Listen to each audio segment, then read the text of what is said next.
I am joined this morning by renowned massage therapist and teacher, David Lobenstine. Did I pronounce your last name right? Lobenstein, but that's all Lobenstein, right. You're Lobenstein. one of Interesting. many who have mispronounced it, so don't worry. That's why, as I was saying it, I wanted to should have asked you a couple minutes ago offline. No Um, worries. but welcome, good morning. I've been waiting for this for a while. We brought up the idea of doing a podcast many a months ago. Yep. So I'm glad we're finally doing this. Again, I'm speaking to you from all the way down south, the East Coast in South Florida, and you're the opposite direction, speaking to me from Vermont. Is it Burlington?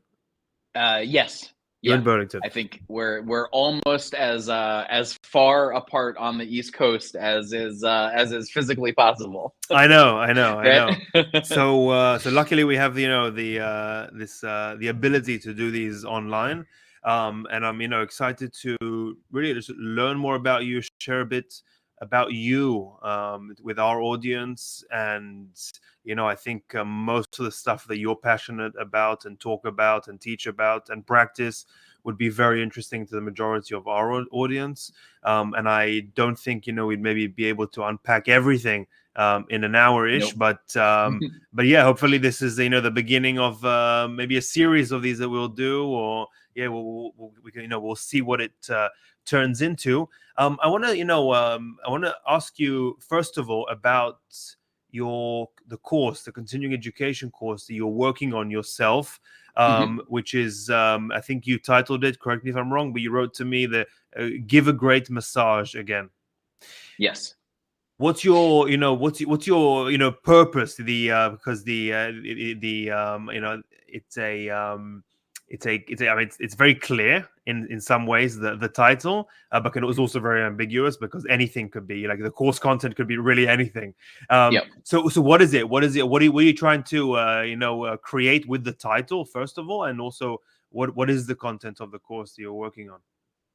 So I find the hardest part about being a massage therapist is that it's not enough to love our work, right?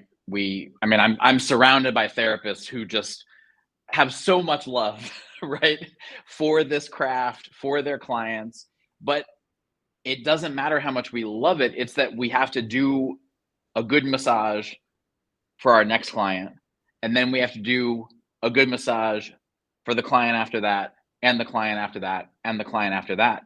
And so the fundamental repetition of our work is just the nature of our work, but it also is where we get into so much trouble, right? We get into tricky body mechanics, we get mentally checked out, right? And then it gets so much easier to burn out, either physically or mentally or emotionally, right?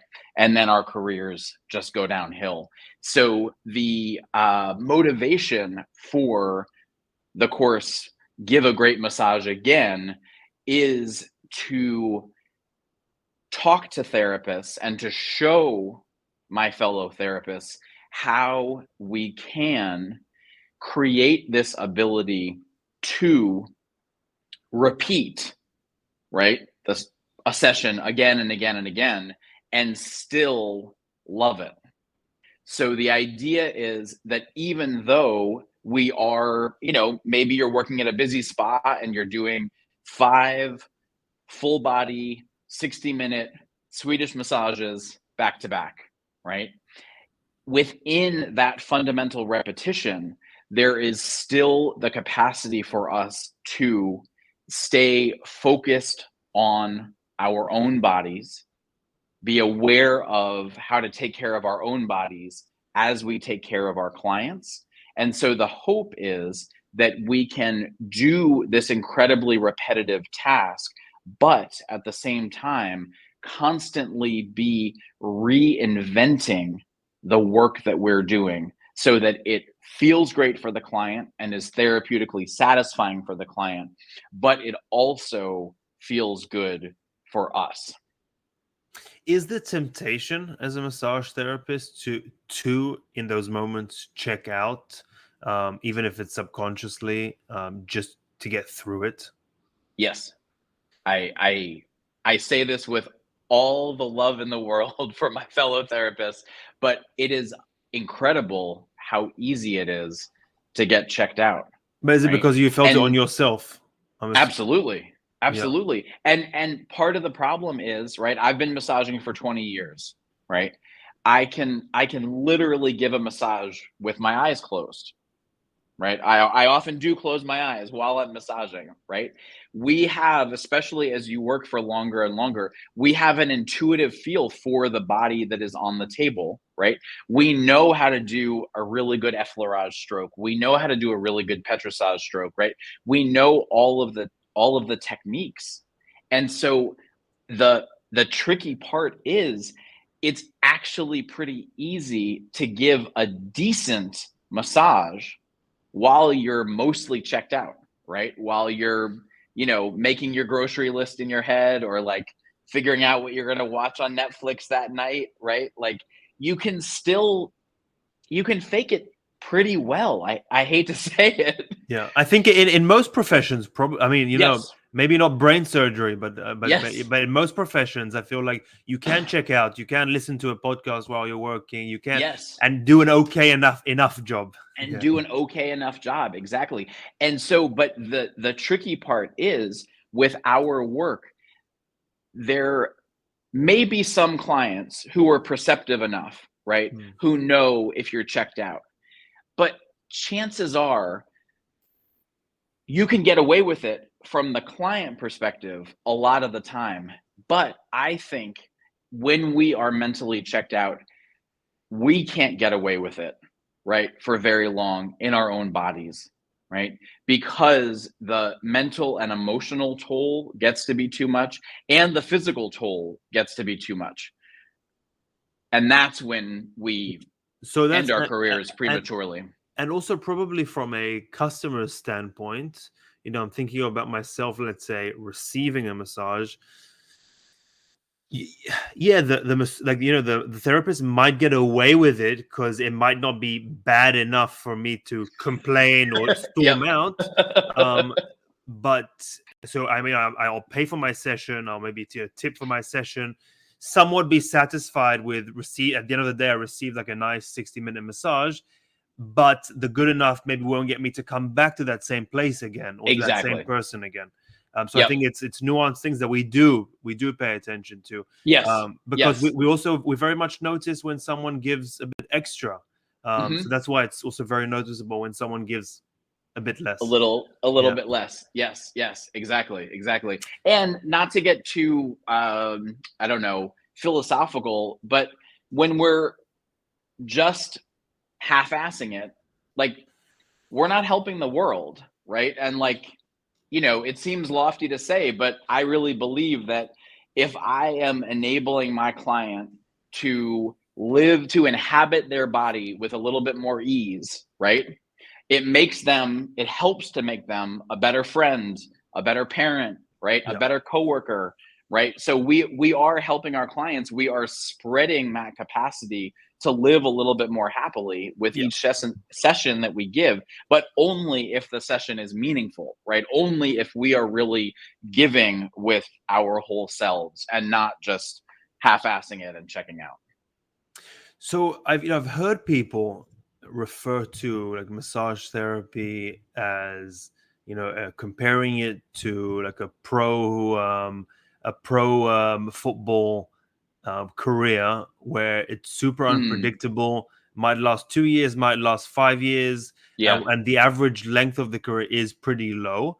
Yes. Um, so is it you think it is so talking about what you just mentioned of that, being carrying that baggage with you, for not giving maybe your best or not being checked in as much as you could be, um is that one of the main reasons you think for burnout? Yep, uh absolutely.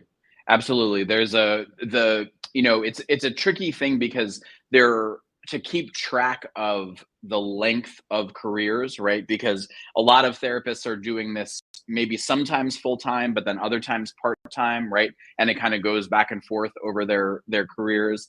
And, some states have requirements, and so they have better reporting about the number of therapists, and other states don't, right?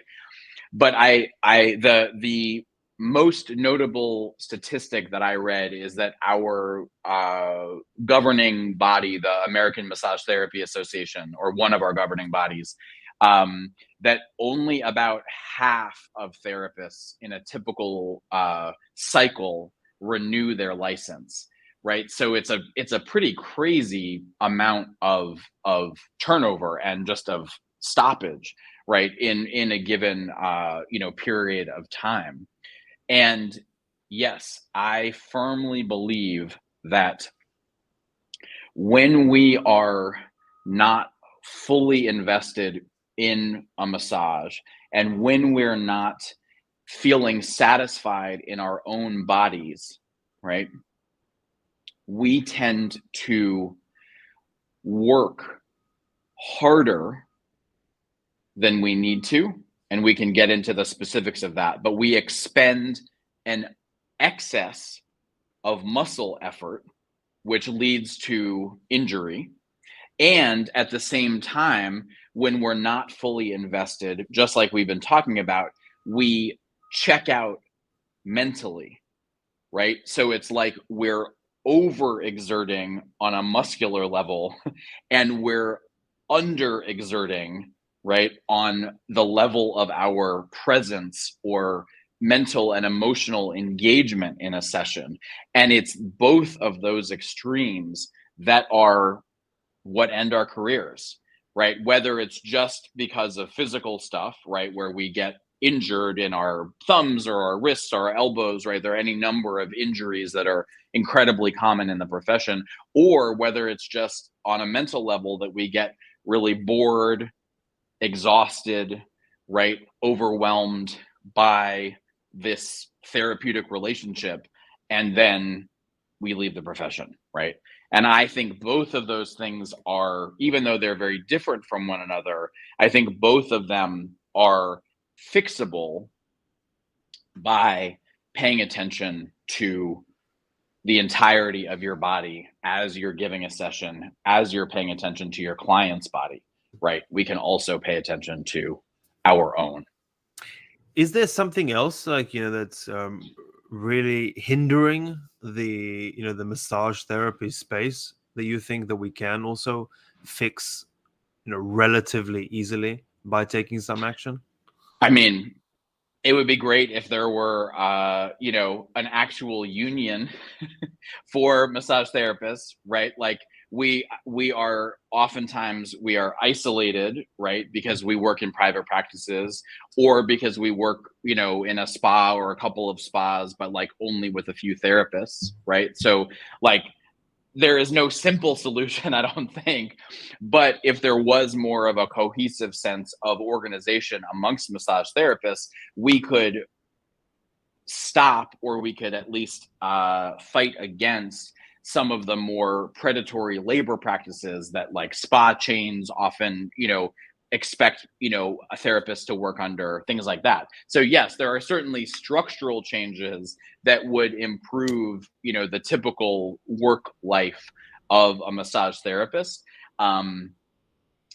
which are by no means simple, but I think are very necessary. And I would love to, work on those.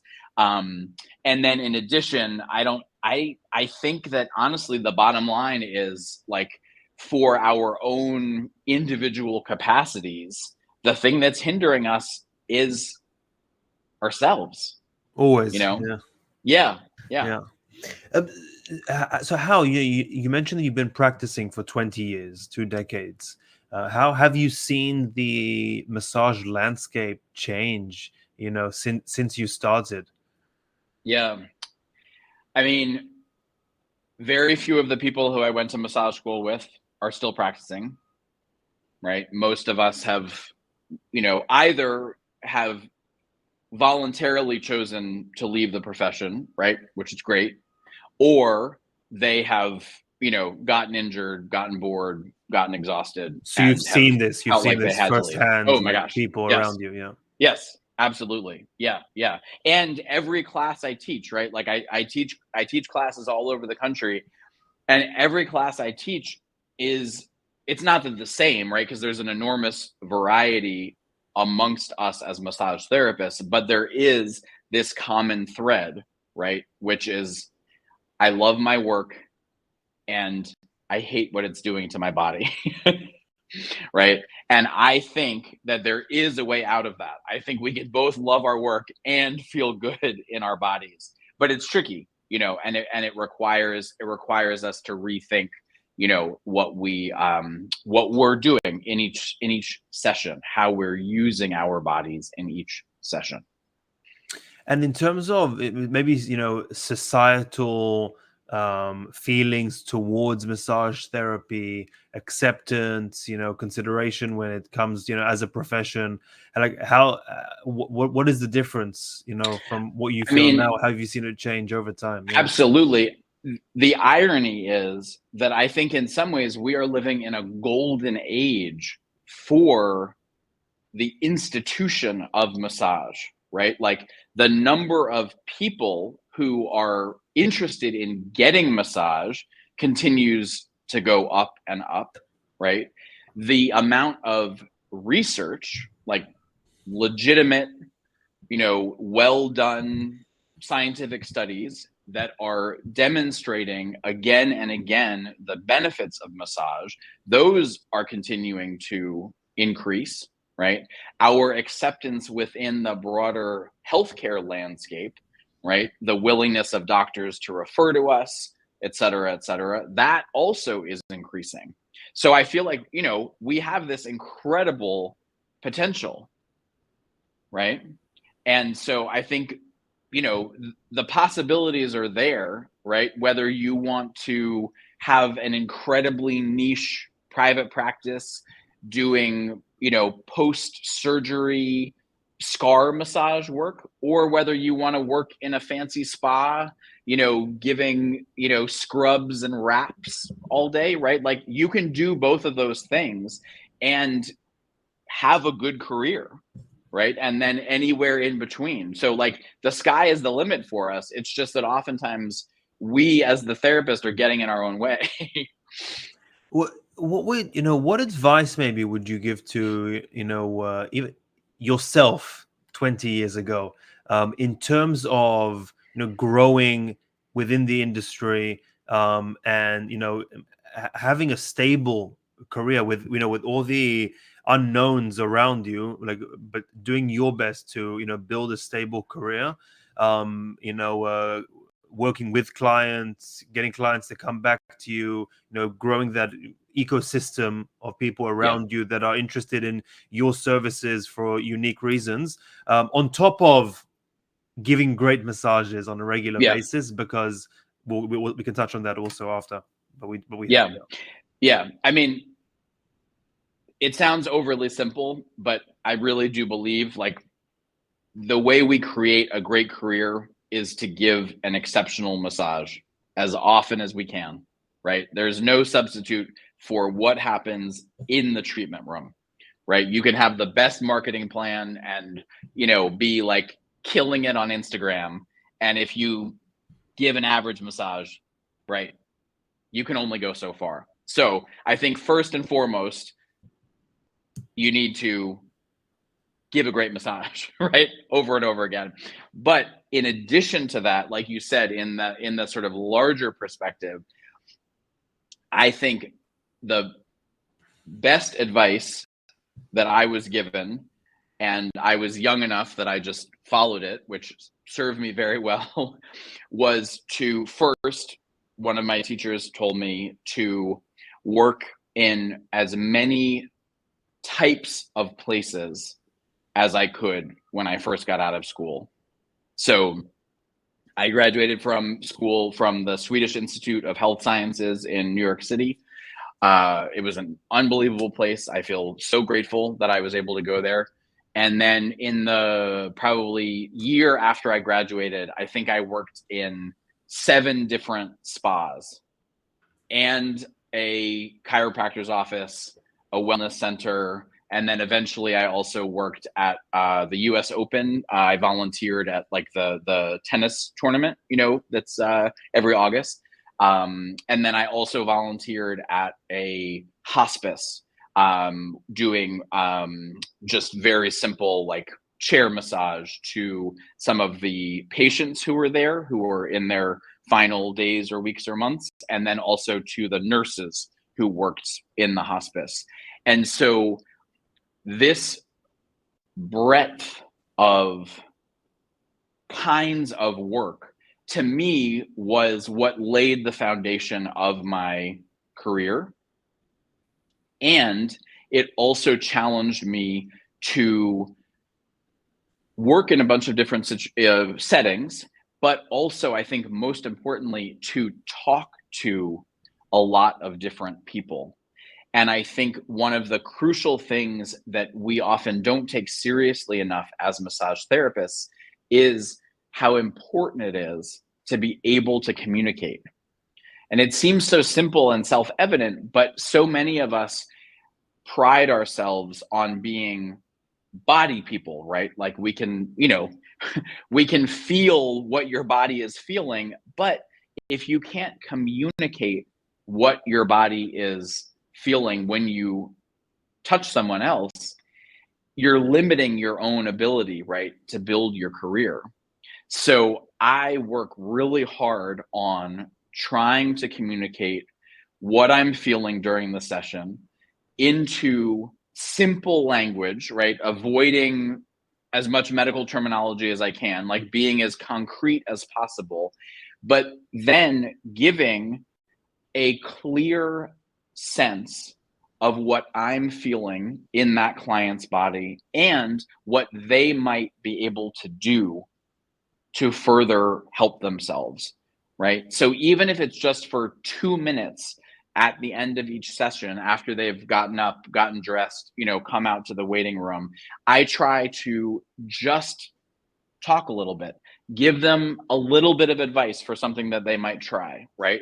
I'm not prescribing anything because we as massage therapists can't prescribe anything, right?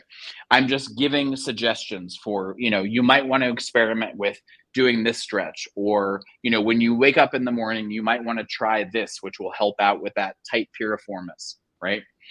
So I find that in terms of building a stable career, that kind of comfort with communicating with clients is enormous, because I now have a very devoted following of folks, some of whom I've been working with almost since I graduated, right? So I think 19 years I've been working with a couple of my clients for, and then, lots of clients I've been working with for 5 years or 10 years, right?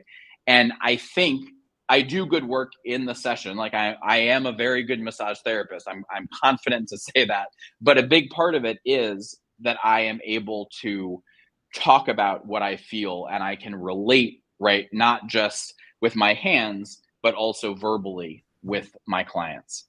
And I think that's key. Which I think it sounds like a key component. It also sounds like something that's probably difficult to do, and I'm assuming it requires practice. Like you might say the wrong thing maybe a few times. Absolutely.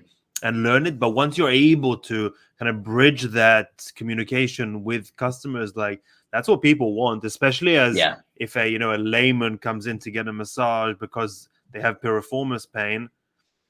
They don't really they know they're getting a massage which is supposed to help them, but the average person doesn't really know exactly what's going on, and maybe some supplemental basic things that could really, just help the medication of massage that's been administered. So, and I think one of them that you talk about, that you like communicating, I'm assuming about, is breath work for clients specifically. Is that something that you kind of push? Yes, I try to push as gently as possible, but I do push. And it's I mean, it's said like something like breath work is still, I think, labeled as a bit woo woo. But we're getting there to understand that it's at the minimum won't hurt you. At the maximum, do some magic, And so what is like, if for clients, or for practitioners listening who do communicate with clients or trying to communicate, what is like a tip that you give clients when it comes to breath work, and why? Yep. So the fundamental bottom line is to focus more on your exhalation. Okay, so this is a cue that I give verbally to clients during a session, and then is also something that I often talk about with clients after a session. Again, once they've gotten up, gotten dressed, come out of the treatment room. So the rationale is simple. In so much of our busy lives, I have found we are constantly going, right? We're constantly thinking about the next thing. We're anticipating the next problem, right? We are lurching forward, right? All of this means that, in my experience, almost every client that I work with has tension in the upper back, shoulders, neck, right? This is not news to anyone who's, currently a human in 2025, right? Yeah. This is like, And all you need is someone to like walk behind you and brush your yes, shoulder, and you're like, oh my yes, god. yes, exactly, Yeah. exactly. So obviously there are lots of reasons for that, but a primary one, and one that I think we don't talk about enough, is that these muscles are muscles that we use when we are, right, taking that big inhalation. Okay, so we don't need to, right? These are called secondary muscles of respiration, right? But in our busy lives, we get caught, right? It's like that hamster wheel idea. And we end up using those muscles more than we need to push ahead and get on with our lives. Remember, we breathe 10 to 20,000 times a day. So if we are using these muscles to inhale, right, 10 to 20,000 more times than we need to, of course they're tight, right? Of course we get tension headaches in the back of our necks, right? Of course we feel like we can never all the way stretch, okay? So a lot of my work is focusing on reshaping the client's understanding of their breath. Because what happens is, when you focus on just following your exhalation all the way down to empty, right? First, you're much more able to let your shoulders drop, right? Automatically, I feel everything like just going down. Automatically, Yeah. right? Exactly.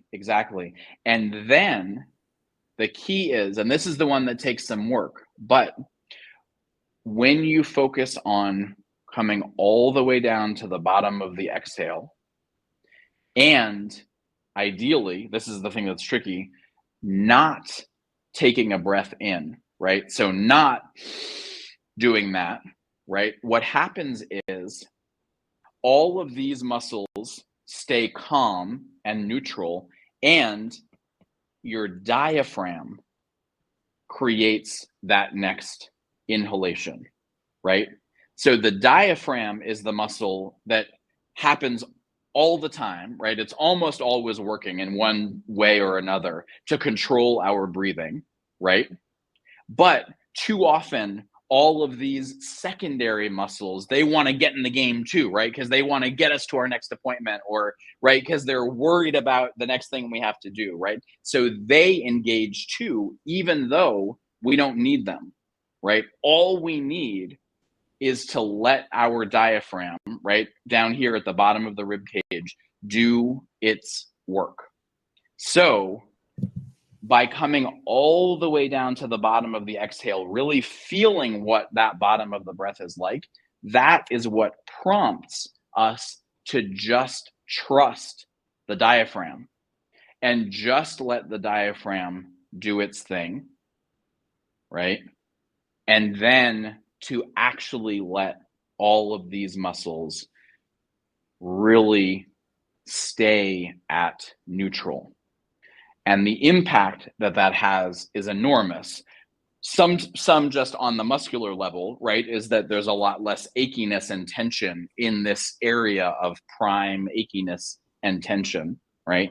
But then even beyond that, and this is a slightly more complicated question that we don't have to get into all the way, but also it's really useful for our nervous system, right? Because focusing on that exhale and having that calm, easy, effortless breath, right, enables us to shift more into that parasympathetic nervous state, right? What we call the rest and digest portion of our autonomic nervous system, as opposed to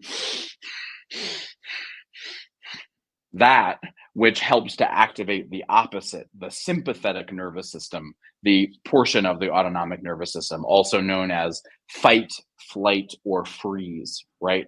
And that's, I think, what we get stuck in too often, right? That overactivation of the sympathetic portion of our nervous system. And that is just what gets us into heaps of trouble. Very interesting.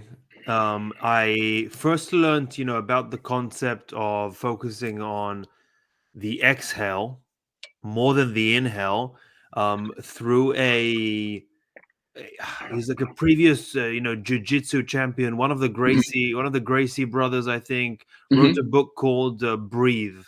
Mm-hmm. And I read that book, and one of the things he gives there is like one of the main tips when it comes to breathing is that initial exhale, because we're all focused when we think about breathing well, like taking Yep. in as much as possible, Yep. but the inhale is like an automatic, easy thing to do, actually clearing out your Yeah. body and getting a full exhale out is the part that needs a bit of conscious effort, at least in the beginning if you're not used to it. And then just do that, don't take a breath, and automatically you'll take the biggest breath of your life Yep. without even thinking about it. So that's Yeah. interesting. I do, and anyone listening also trying, take a big exhale and you just feel everything here just drop. My pecs as well just Yep. drop and relax. And then if you do breathe just with your diaphragm, basically like expanding the balloon right of your stomach, then you can feel it staying relaxed. And I'm also about myself. I'm sure if you're focused, if you're like busy, if you're doing things, it's so easy to just get it, just to get into that state of inhaling. Yeah. Is that like what they call like shallow breathing? And you feel like you're always Yes. shallow breathing, you're just using your chest up and down, and you're like Yeah. you're breathing to survive, to stay alive. But you're causing, I guess, like chain reaction problems down the line because we're Yeah. overworking this. And again, it's like in the industry of education around massage and the benefits of massage and all those things, it's so easy to whoever I'm speaking to, in or out the industry, whatever age they are, as long as they're over 25 or over 30, point a finger at them. Either their neck hurts, or they have headaches, or the upper back, lower backs, shoulder, something around it always is hurting everyone. Yeah. Right. So Yeah. I think, things like this that anyone can do. And I'm a believer that even if you focus on this breath work for 3 minutes a day, it's still like it's a 3 minutes where your body kind of has a moment to maybe rejuvenate itself a Yeah. little bit, Yeah. and definitely won't hurt, and it's definitely cheaper than any other gadget Yeah. out there, or getting a massage, Yeah. or getting a Absolutely. massage. No, Yeah. absolutely. And that's one of the fun things is like, I am very honest with my clients. Like, yes, you are going to pay me and I am going to make you feel better, right? But you can feel a lot of the benefits of what I'm doing in the treatment room all by yourself, just by being more conscious of not trying to breathe, right?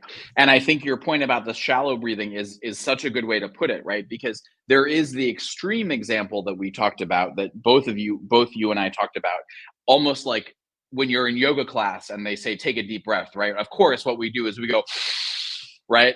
But that's not actually what we're doing when we're like sitting at our desks for 10 hours a day, right? It's not that super exaggerated breath, but it is that shallow breath.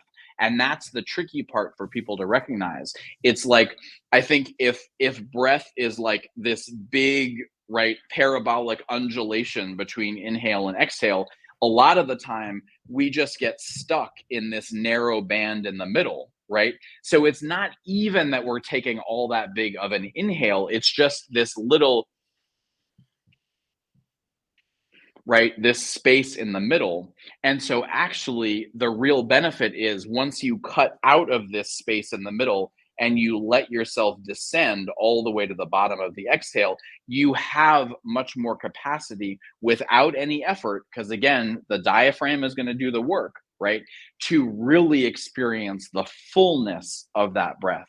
And you're right, I think that's where it is, that sort of life-changing feeling, right? Even if you're just practicing it a few minutes a day, it slowly builds on itself. And it feels so good that you then want to be more conscious. You want to feel it more. And so that feeling perpetuates itself, right? It's like a practice of breathing that perpetuates itself. And another small thing, maybe small, but also getting out all the air and clearing yourself of all the air that's, maybe it's not, it's like, it's not serving a purpose anymore. Yeah. Like maybe Yep. the buildup of carbon dioxide inside you that Right. is maybe like lingering there, Yeah. because no one's pushing it out, and it's not going to kill you because it's small amounts, and you are, Yeah. you are breathing. It's shallow breathing, but you are breathing. But if you can just get it out, it's like getting, like clearing out the gas tank Right. completely, getting a fresh dose in, and then Yeah. getting it out. Yeah. So very, and in this, the world that we're in, that we are always busy, and in our most of our nervous systems are like kind of in that flight or flight state to some degree. It does take conscious effort to Yeah. implement these changes, but yeah, everyone can start, with the first step, with the first breath out. Yeah. What from the client's perspective, do you think from the client's perspective there's an issue of them checking out in a Yeah. massage and not getting the full benefit of what they could be getting? Absolutely. Yeah. And that's actually part of why I have found the attention to the breath so helpful, because it keeps the client more engaged, right? I think so much of our relationship with our bodies is that our body is sort of like this thing that serves us, right? Basically, like it serves our brain, right? And then sometimes it doesn't, and we get annoyed because we hurt or we have to have surgery or whatever else. And so then we go to some other authority, namely a doctor, right? And they do something that hopefully fixes us, right? But it's almost like we're not all that involved in the process, right?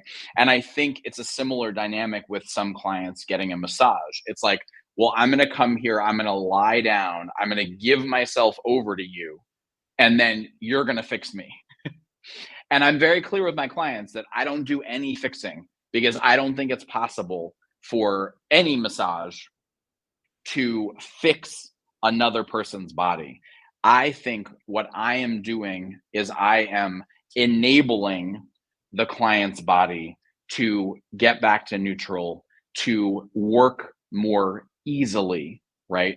So that they can feel more calm, more ease in their own body. That's it. I'm not, I'm not taking anything away from the client. I'm not making the client's body do anything. So when someone is just there expecting me to fix them, you're absolutely right. Like the session doesn't go as well, you know. Um, it would drive me crazy when I would work at the US Open. I was like in the locker room doing massages to the tennis players after they would get off the court. And some of them would just like, come in and like text right while they were getting their massages. And, it's whatever, it's what they wanted, but clearly they were not, getting as much out of it. Whereas I think with just a little bit of awareness of the breath, I literally, I say like a sentence or two a few different times during the session, right? Follow your exhale all the way down to empty, right? Think of your body sinking down into the table below you. Just little simple cues like that. It means that the client stays aware, and then they actually can feel how much possibility there is, right? For simple awareness like that to change how they feel in their own body, right? And that, I think, is just as important as any actual technique that I'm doing with my hands, right? Well, I'm creating more self-awareness in them, and that's what lasts once they leave the treatment room far longer than, the myofascial technique that I did to their lower back or whatever.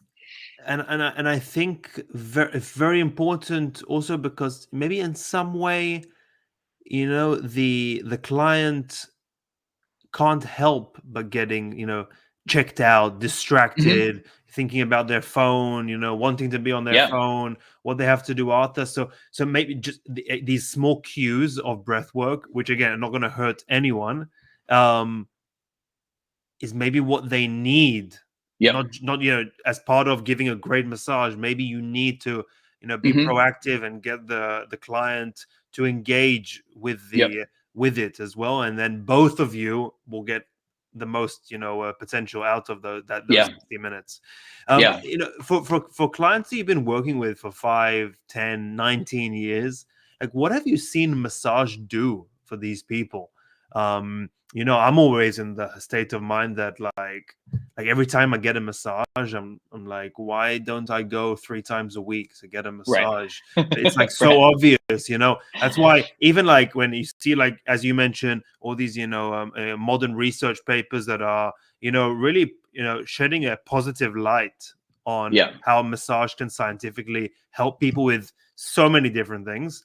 It's almost like, yeah, yeah. I mean, like obviously, like all you need to do is like get a great massage. Yeah, of course you can have a bad experience, but if you do go to someone who's experienced and knows what they're doing, it's like it's one of the most, I think, obvious things out there. Yeah. It's like you can try whiskey or coffee, and there's argument there. Like you might not like the taste of coffee, I might not, I might love it. You might not love whiskey, I might love whiskey. But with massage, it's like I have, if the person is good, which is important, and Yeah. experience, which I think is also important. Yeah. I've never heard anyone complain Yeah. after getting a Yeah. massage. Yeah. And if they have Exactly. if they're prone to anxiety, they were calm for a few days. If they're prone to backaches, they were probably less irritated, for those couple days. So it's all positive stuff. But what Yeah. have you seen, with your eyes? What have you felt with Yeah. these people that I'm sure, treating someone for 19 years, Yeah. with or without massage, their lives are probably like a roller coaster Right. of emotional stress and physical stress. So what Yeah. have you seen regular massage Yeah. do for people? I mean, it's one of the things that I feel so grateful for, right? Is that I feel like I am sort of like an observer to my clients' lives, right? And so, whether you get a massage regularly or not, obviously your life still has ups and downs, right? So I'm not changing anything about, the job that they get or don't get or whatever else. But what is really interesting to me is the self acceptance that my longtime clients have, because about their own bodies and to some degree about their own lives, right? Because I'm very clear, like, I'm not going to take away pain, right? Just like I'm not going to fix you, right? It's not like I have a magic wand, right? And you're never going to feel stressed again, or you're never, your shoulder is never going to ache again or whatever. That's not realistic, right? And anyone who promises you that is trying to sell something else, right? But what's interesting is that through working with me again and again, there is like this ability to roll with the inevitable ebbs and flows of life. I think we lost your camera there for a second. Oh, Yeah. there we go. Yeah. So there's this ability to roll with the inevitable ebbs and flows of life and not get stuck, right? I think so many people get stuck in this idea of like, oh, my lower back is always killing me, right? Or like, oh, I'm always stressed. I never have enough time, right?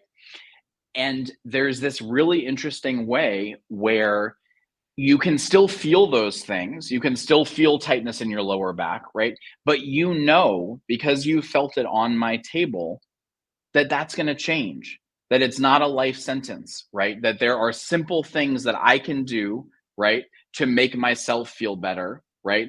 And then there's this great, gift that I give to myself, right, which is having this relationship with this therapist who makes all of me feel better, right? Yeah. So there's this way in which they can inhabit their bodies more easily, right? And that can express itself in a lot of different ways, right? Like the client that I've seen for 19 years, he's now, I think he's 85, and he has had spinal stenosis for much of his adult life. So like a narrowing of the spinal canal.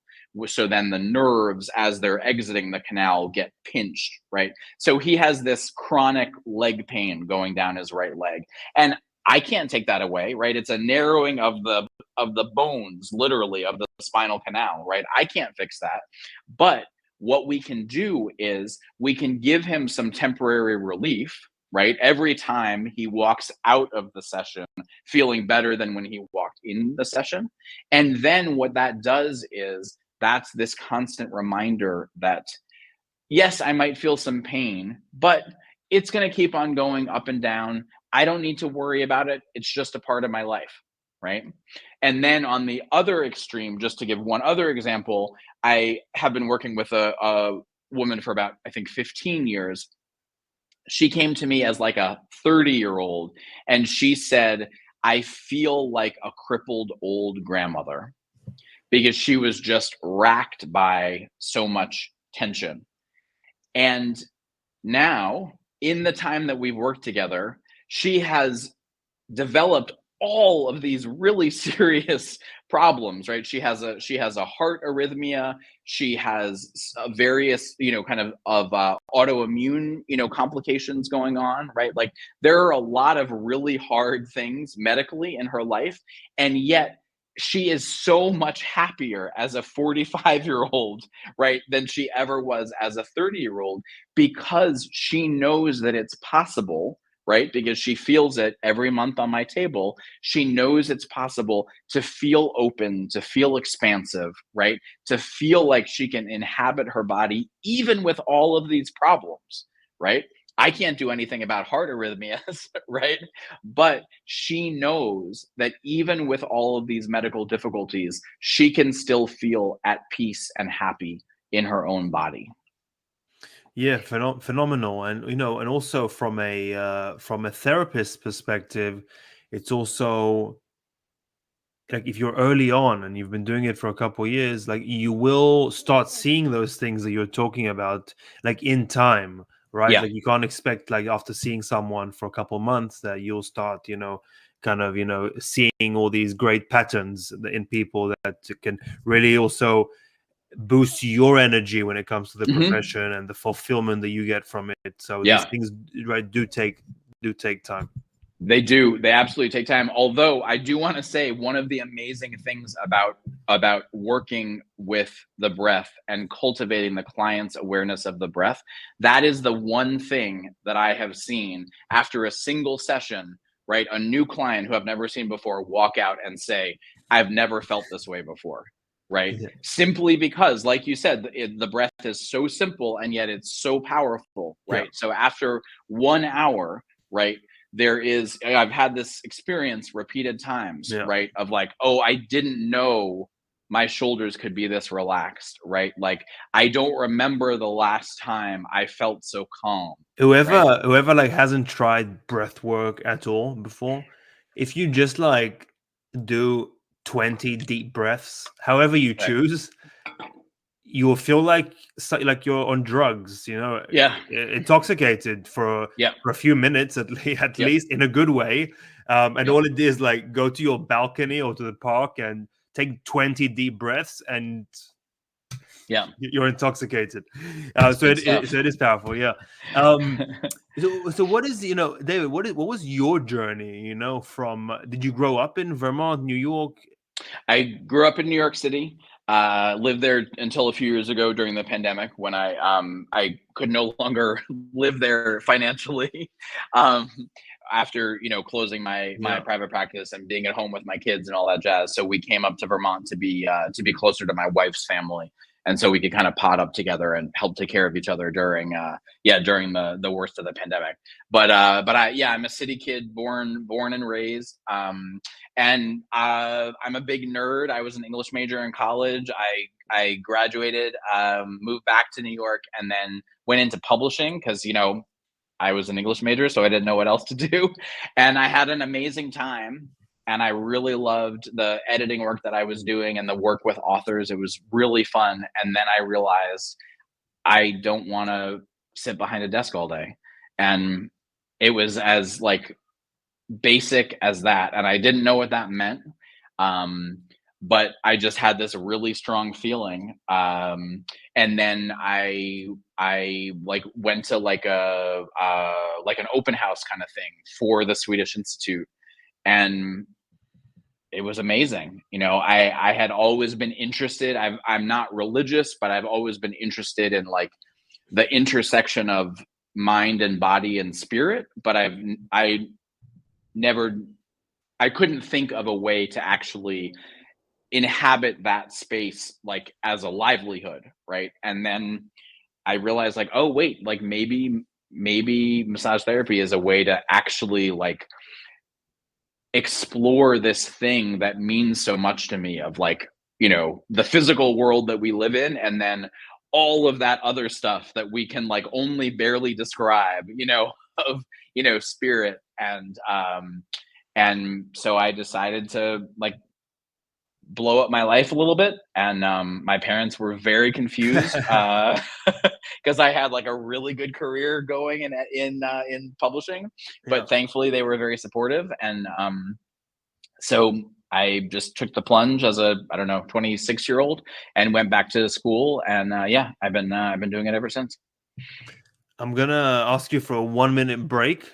I have to run to the restroom so I Yeah, can yeah, focus for the yeah. for the end of this. Go for So it. Go for it. I'll be back in Take your time. 1 minute.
I am back. So that's interesting. Do you did you have like before going to that open house event at the Swedish Institute?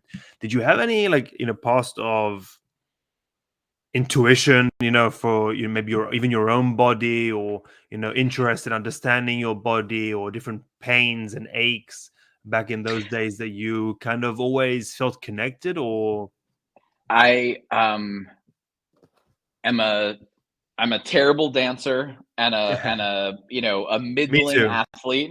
Good, good. I played volleyball in like high school, and so I really love that. So I feel like I really value my body. That seems kind of silly to say, but like I really enjoy being physical, even though I'm not particularly talented at anything. Um, yeah, physically.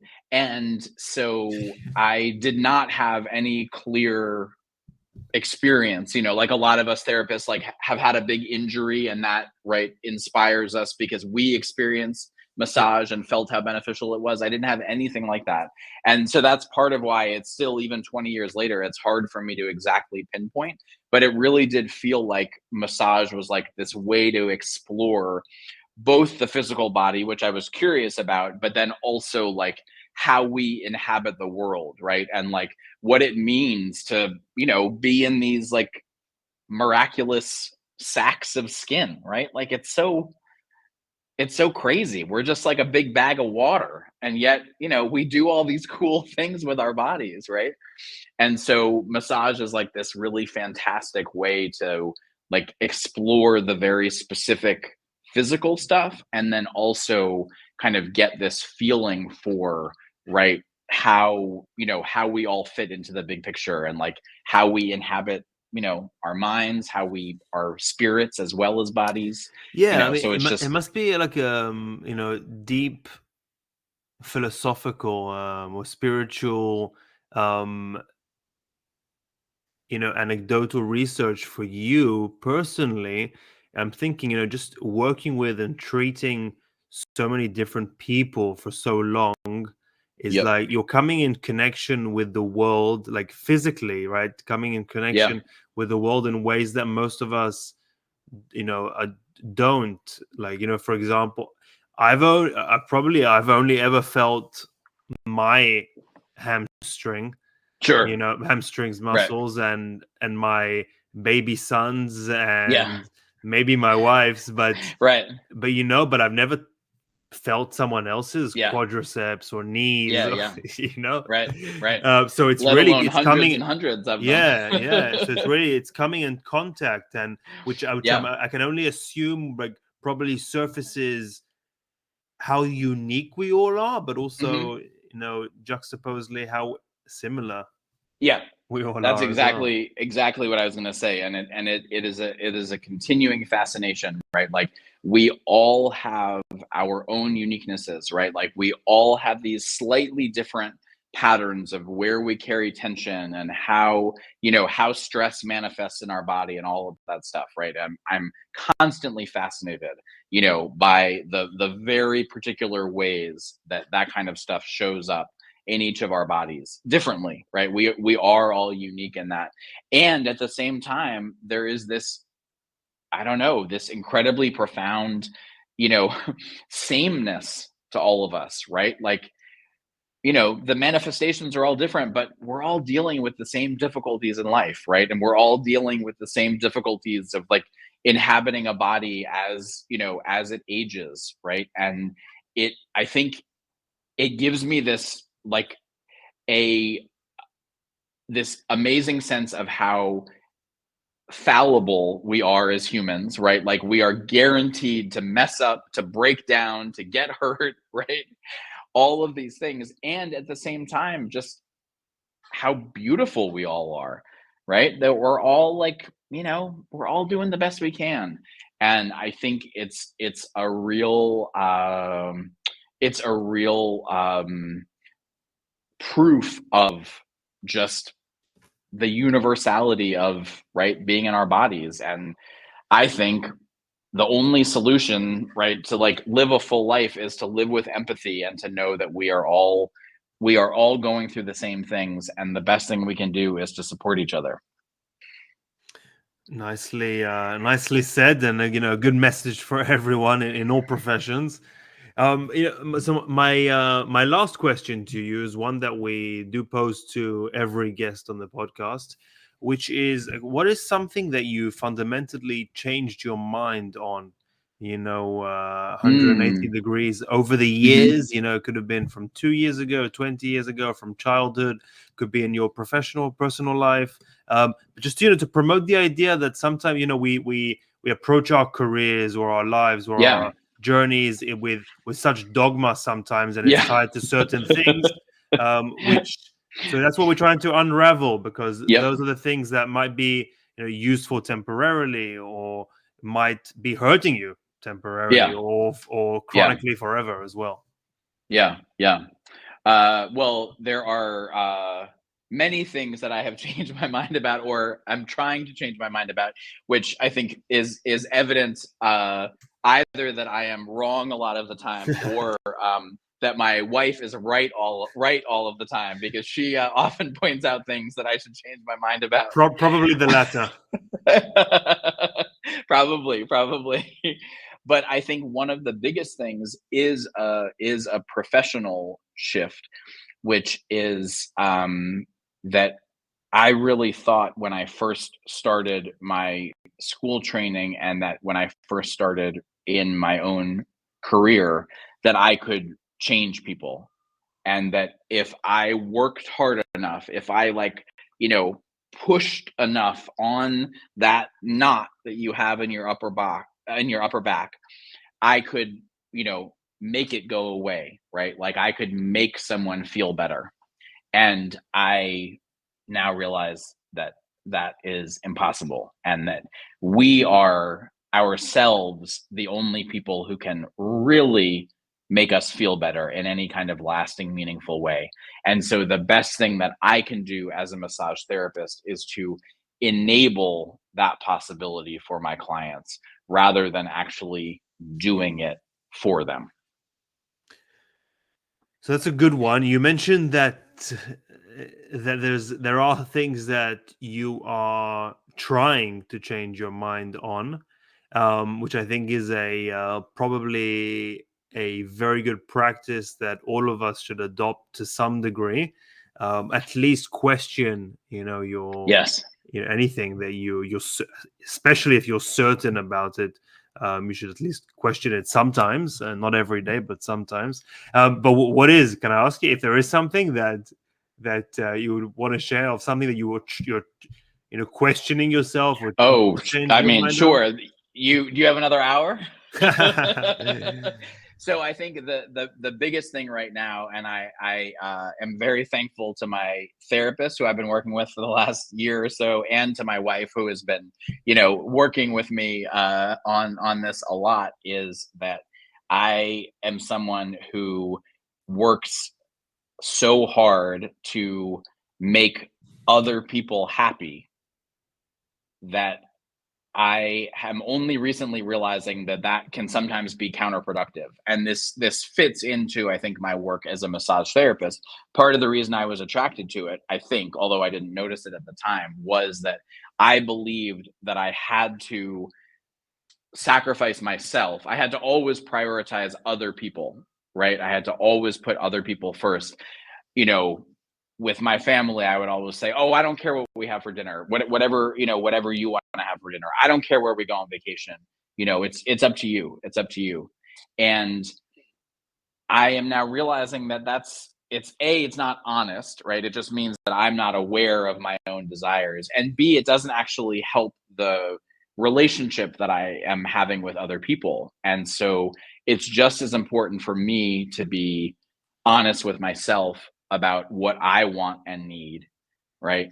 As it is for me to take care of somebody else. And ultimately, my relationships, or all of our relationships, I think are deepened, right, with one another, when we are each conscious of and able to express what we want and need in the world.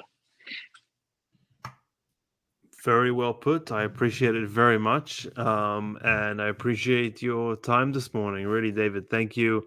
Thank you. Thank you for sharing and opening up and really giving what I think is very good advice. Some of it to everyone, some of it to professionals and practitioners and therapists. So thank you very much. Do you mind just maybe giving people some details on where they, maybe you'll find your website, your social media channels, your Of course. upcoming course? I know you have in-person courses as well. Yep. Yeah, if you're interested, my next in-person course is in June up here in Vermont. I'm teaching a prenatal massage workshop, 4 days long. It's an incredible course. And then in August, I'll be teaching at the American Massage Therapy Association's National Convention in Dallas in late August. And then anytime you can find me at bodybrainbreath.com. That's my website, and my YouTube and Instagram and stuff are all findable through there. But bodybrainbreath.com. Fantastic. David Lobenstine, thank you very, very much. Wishing you a great weekend, and thank you for being on the show with us. Thank you so much, Danny. It was a pleasure. Bye-bye. And cut. Thank you very much. All right. Was it all right for you? Yeah, it was great. Thank you. Fantastic. I feel like it was a really good conversation.